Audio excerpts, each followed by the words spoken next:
Olá! Está começando mais um Elas em Ação, o programa que conecta informação, conhecimento, empreendedorismo, inovação e histórias que conectam. Fique conosco, porque o programa está começando agora. Prepare seu cafezinho, porque vem aí o Café com Cláudia. E porque tantas mulheres sentem a necessidade de pedir desculpas por existir. Vamos conferir?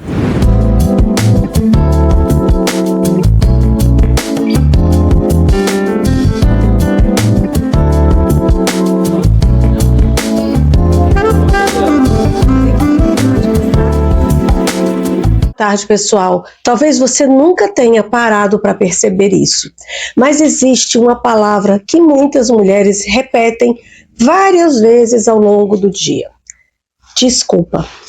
Desculpa por incomodar, desculpa por perguntar, desculpa por discordar, desculpa por ocupar espaço, desculpa até por sentir. E a pergunta que eu quero fazer hoje é: quando foi que você começou a pedir desculpas por ser quem você é?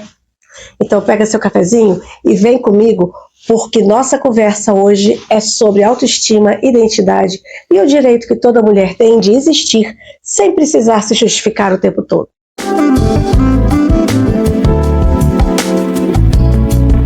Existe uma cena muito comum. A mulher entra em uma reunião e já começa dizendo: desculpa, eu posso fazer uma observação? Ela manda uma mensagem: desculpa incomodar. Ela pede uma informação: desculpa perguntar. E muitas vezes nem percebe que está fazendo isso. É como se tivesse aprendido que precisava pedir licença para existir. E isso começa muito cedo. Muitas meninas crescem ouvindo que precisam ser boazinhas, educadas, comportadas, que não podem incomodar, que precisam agradar, que falar firme é feio, que dizer não é egoísmo, e aos poucos elas vão aprendendo a diminuir a sua própria voz. Depois essas meninas se tornam mulheres extremamente competentes, inteligentes, preparadas, mas que continuam pedindo desculpas antes de expressar uma simples opinião, antes de colocar um limite, antes de defender uma ideia, e isso vai minando a autoestima de forma silenciosa, porque a autoestima também é a forma como nós nos autorizamos a ocupar o nosso lugar. Não é sobre ser melhor do que ninguém, é sobre entender que você não precisa diminuir quem é para que os outros se sintam confortáveis. E isso vale para a vida pessoal, para os relacionamentos, para o trabalho, para a maternidade, para as amizades, para qualquer ambiente.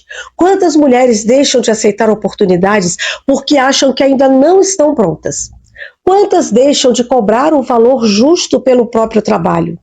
Quantas permanecem em relações onde já não são respeitadas porque acreditam que precisam suportar mais um pouco?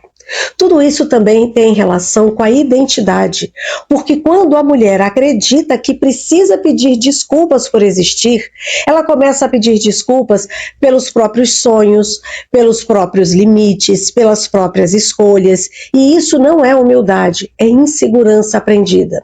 Existe uma frase que eu gosto muito: quem sabe quem é, não precisa pedir licença para existir. E talvez essa seja uma reflexão muito importante. Você pode continuar sendo gentil, educada, respeitosa, sem deixar de ocupar o espaço que também é seu. Sem pedir desculpas por prosperar. Sem pedir desculpas por dizer não quando for necessário, porque existe uma enorme diferença entre humildade e anulação. E muitas mulheres passaram tanto tempo tentando agradar todo mundo que acabaram se afastando de si mesmas. E sabe o que é mais curioso?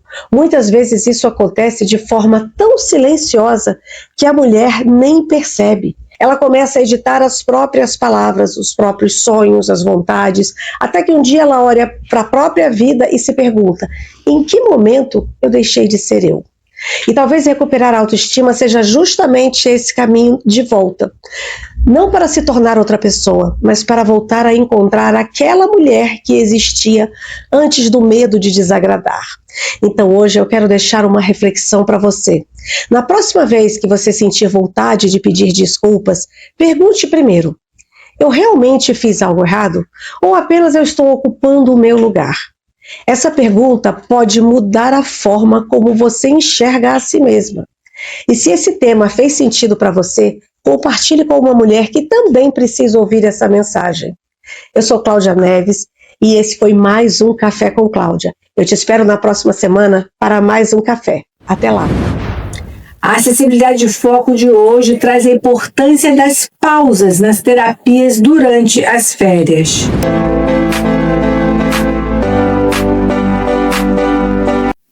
Olá, boa tarde. Estamos iniciando mais um quadro especial do Acessibilidade em Foco.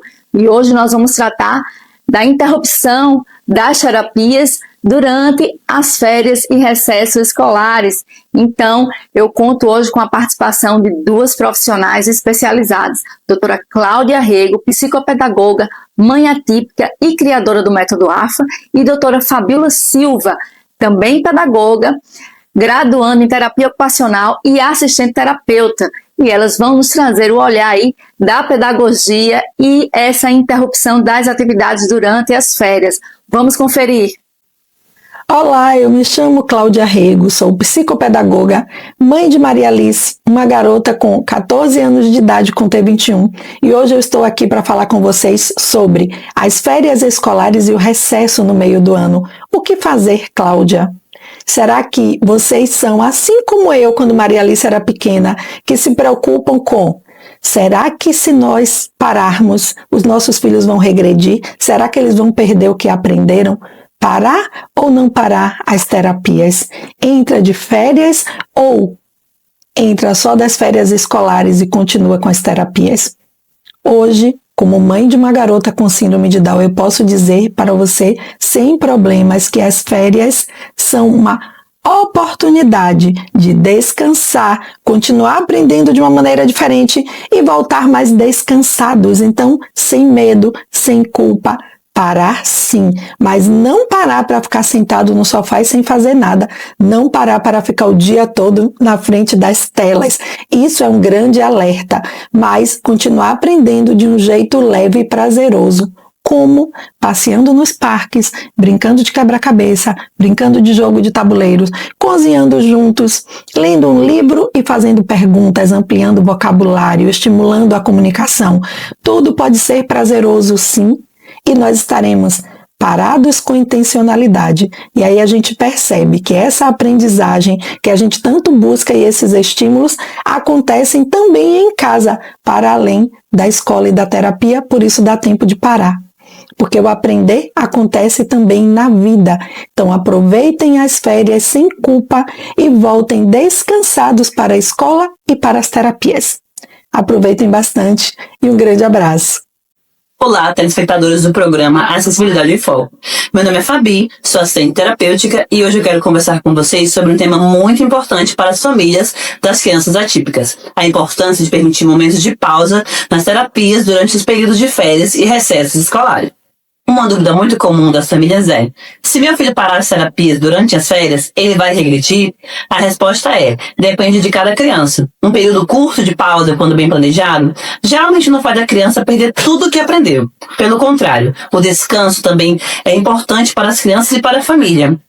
O mais importante é manter a oportunidade de aprendizagem no dia a dia. Brincadeiras, leitura de histórias, jogos e conversas de vida diária e momentos de interação social ajudam a fortalecer as habilidades que já foram trabalhadas nas terapias. As férias não precisam se transformar em uma extensão da clínica. O foco deve ser proporcionar experiências significativas, respeitando o tempo da criança, mas sem abandonar completamente os estímulos. Assim, ela continua praticando o que aprendeu, de forma natural e prazerosa. Lembre-se, o desenvolvimento não acontece apenas dentro da terapia. Ele acontece também nas brincadeiras, nos passeios, nas refeições, nas interações familiares e em todas as experiências que fazem parte da vida da criança. Obrigada, doutoras, doutora Cláudia, doutora Fabíola. Sempre bom ouvi-las enquanto mãe atípica, para que nós sabemos aí como direcionar as nossas crianças e os nossos adolescentes durante aí os recessos escolares e que não haja aí as perdas cognitivas, os marcos atingidos até então. Doutora Cláudia, doutora Fabiola fazem parte aí da nossa rede de apoio na pedagogia, na evolução diária da nossa Maria Luísa. Então, eu espero que a gente tenha ajudado aí as famílias durante esse recesso escolar e agradeço a sua audiência até aqui e aguardo vocês a semana que vem. Até lá! O Papo com as Estrelas de hoje, vamos entender o eclipse solar total, que não poderá ser visto no Brasil. Roda aí!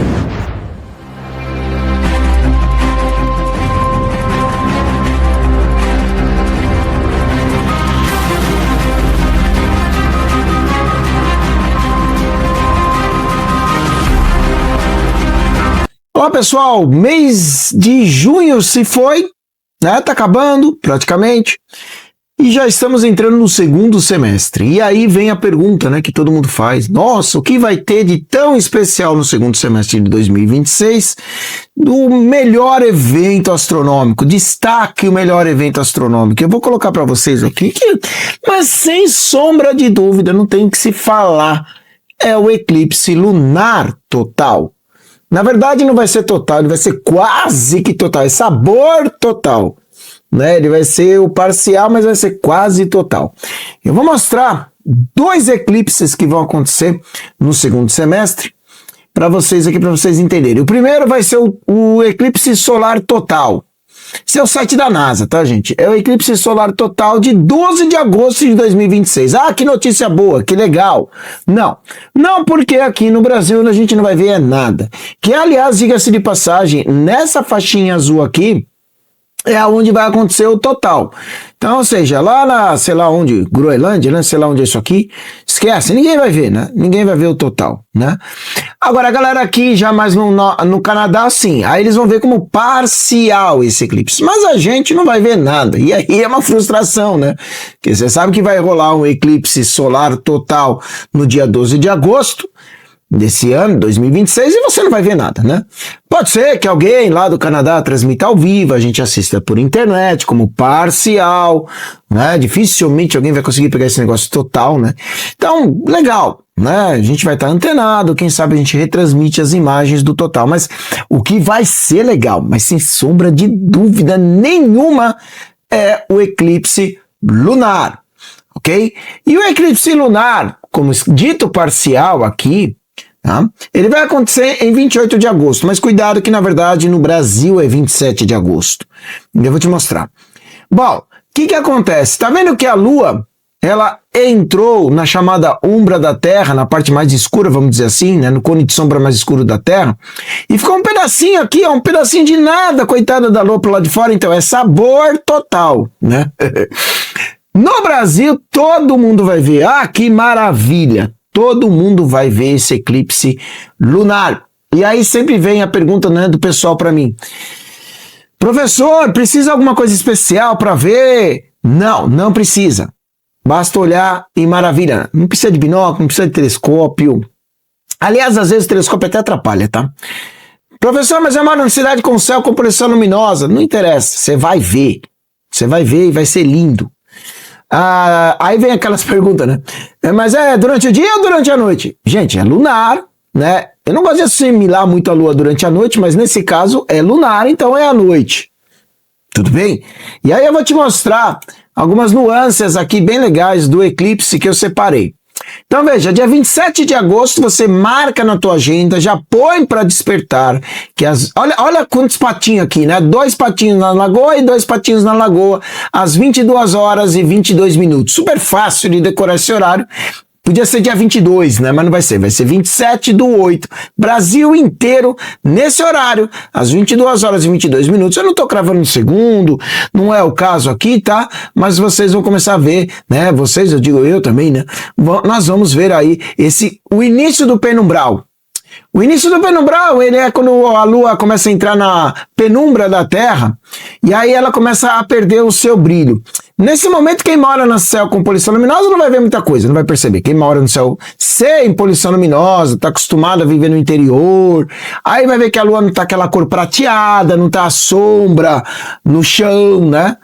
Aí lá pelas 11h30 da noite, né, por aí, tá? 11h30 da noite, 23h33, ainda em 27 de agosto, isso aqui é horário de Brasília, tá? Tem que ser muito bem falado isso.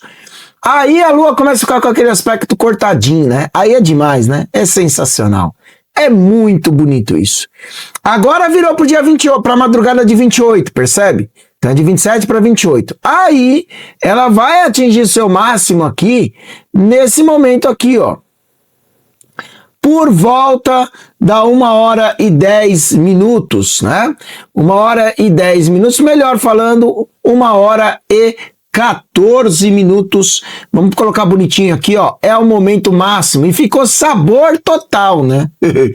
Ficou meio cortado aqui, ficou parcial, tá vendo? Ele é parcial de fato, porque a lua não entrou completamente na umbra da Terra, mas tá aí, tá? Vai ser um belíssimo evento, vocês vão ver aqui bem clarinho mesmo, realmente prateado, e ela vai escurecendo até chegar aqui, aqui bem escuro. E aí, daí por diante, ela volta aí, né, cada vez mais se apresentando no céu, como parcial, né? Vai saindo da cone de sombra da Terra, né, da umbra da Terra, vai para o momento que a gente diz penumbral, aí é mais a galera raiz mesmo que gosta de acompanhar o eclipse, porque já é quase 3 horas da manhã, e a lua depois volta ao seu estado normal, vamos dizer assim, né, saindo da penumbra da Terra, e o eclipse vai terminar aqui, ó, às 4 horas da matina, 4h04, ah meu Deus, cada horário bonito, né, 22h22, 4h04 ela termina, né, muito bem, gente, então assim, eu quis colocar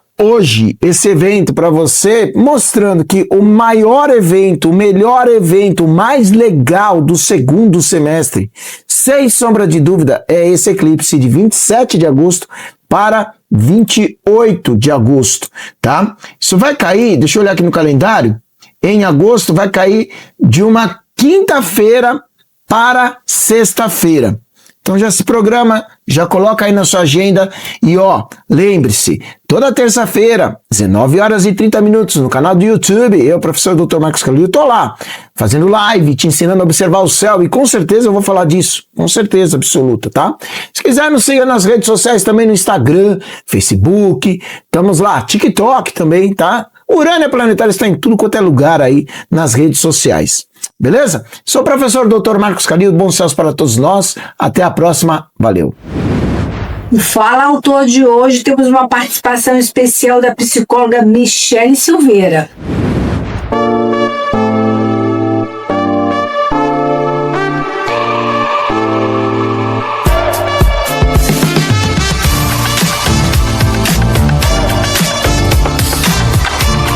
Hoje, quando a gente fala de ansiedade, normalmente as pessoas sempre pensam em algo ruim. Pensam em medo, em preocupação, em sofrimento. Só que na minha prática clínica, atendendo pacientes ao longo de quase 3 décadas, eu comecei a perceber um fenômeno muito curioso.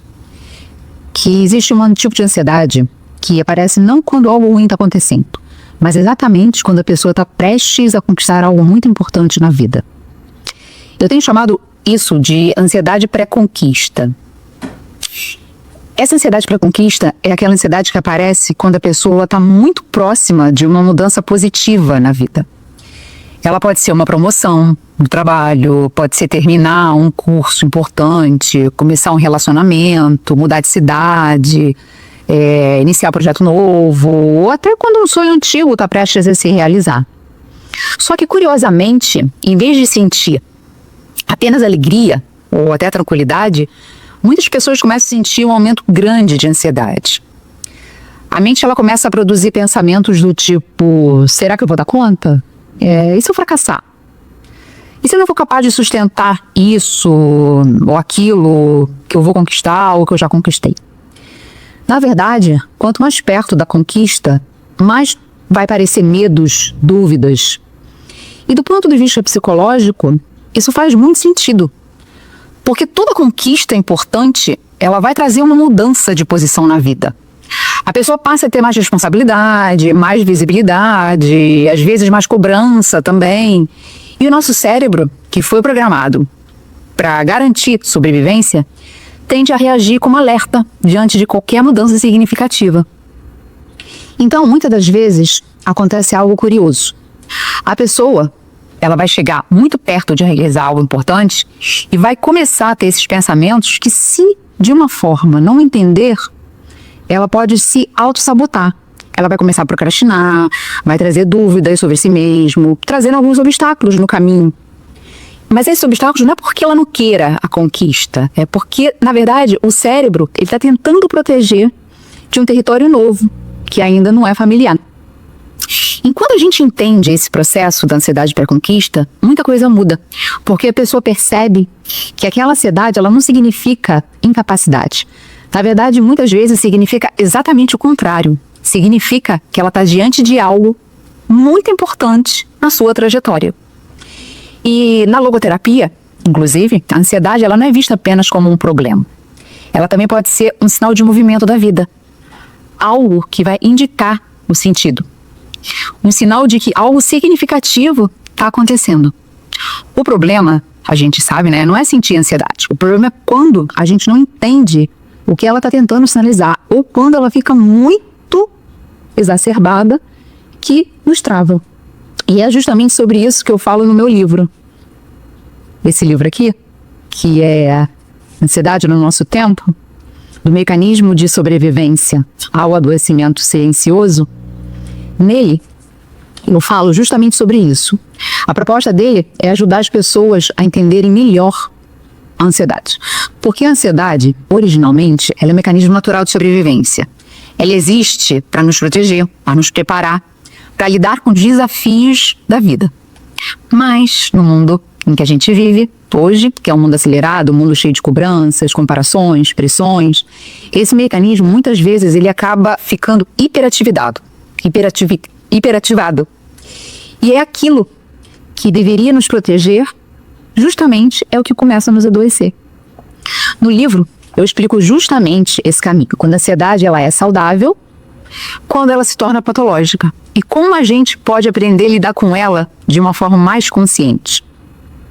Eu também falo sobre os fenômenos clínicos que aparecem com muita frequência hoje, como essa ansiedade pré-conquista, né, que é algo que eu percebi, que eu nomeei, que eu criei, que surge quando a gente está prestes a dar um passo muito importante na vida. Porque muitas das vezes o que parece medo de fracassar é, na verdade, medo de sustentar a própria conquista. E quando a pessoa entende isso, ela consegue atravessar esse momento que é tão valoroso para ela com mais clareza, com mais segurança, porque no fundo, a ansiedade nem sempre está dizendo que algo vai dar errado, né? Às vezes a ansiedade ela está apenas avisando que algo importante está prestes a acontecer na vida da pessoa. E é justamente essa relação que nós temos hoje com a ansiedade que eu falo nesse livro. Ansiedade no Nosso Tempo. Esse livro.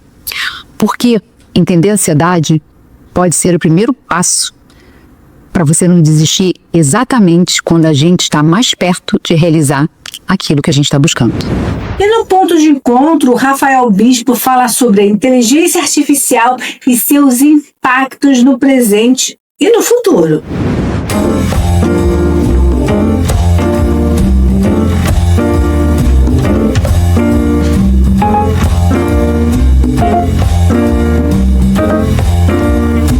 Olá, meu nome é Rafael Bispo, eu sou gerente de inovação e professor de inteligência artificial e processos, e eu estou aqui hoje para fornecer uma dica para você utilizar a inteligência artificial para variar um pouco os alimentos que você está consumindo e talvez para que você possa elaborar pratos ainda mais saudáveis.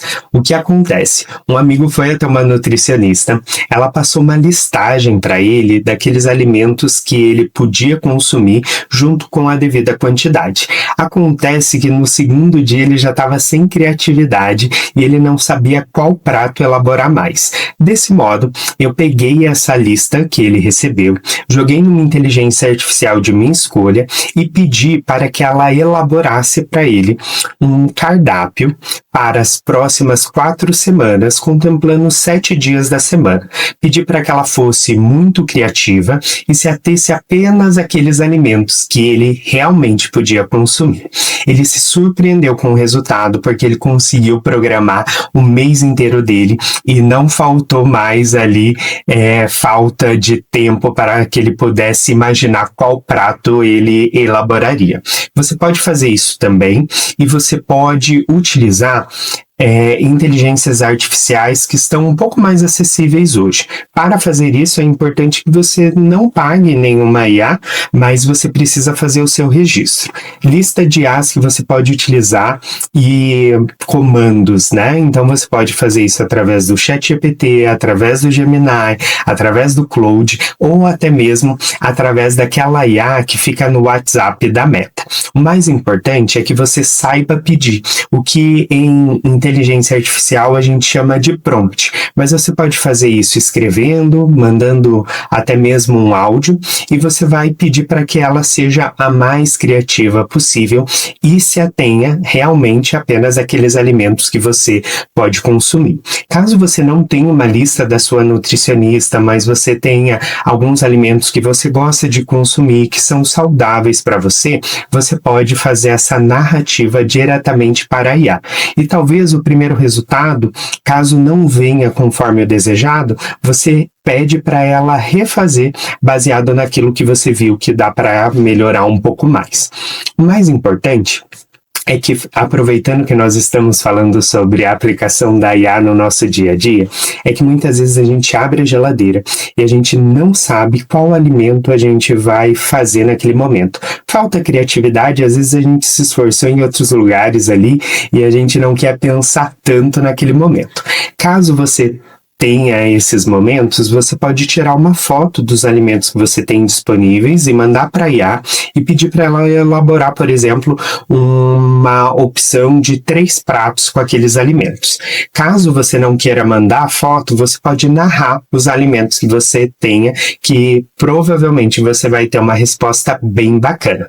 A IA não é infalível, ou seja, é interessante que você possa avaliar todos os resultados que ela fornecer, mas eu tenho certeza que aplicando a IA no dia a dia, você vai conseguir depois avançar ainda mais com outras solicitações. Desejo muito sucesso nessa aplicação e que você tenha uma variedade ainda melhor de opções no seu dia a dia em relação aos menus ou aos cardápios sugeridos pelas suas nutricionistas ou médicos.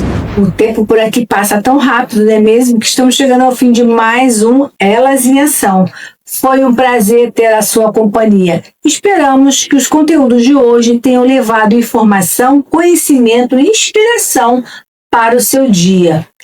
E se você gostou desse programa, se inscreva no canal do YouTube Elas em Ação Oficial. Ative o sininho das notificações para receber todos os nossos conteúdos. Também nos siga nas redes sociais. Botamos vários conteúdos por lá também. Temos o próximo encontro marcado na próxima sexta-feira, aqui na Com Brasil TV. Excelente final de semana. Tchau, tchau.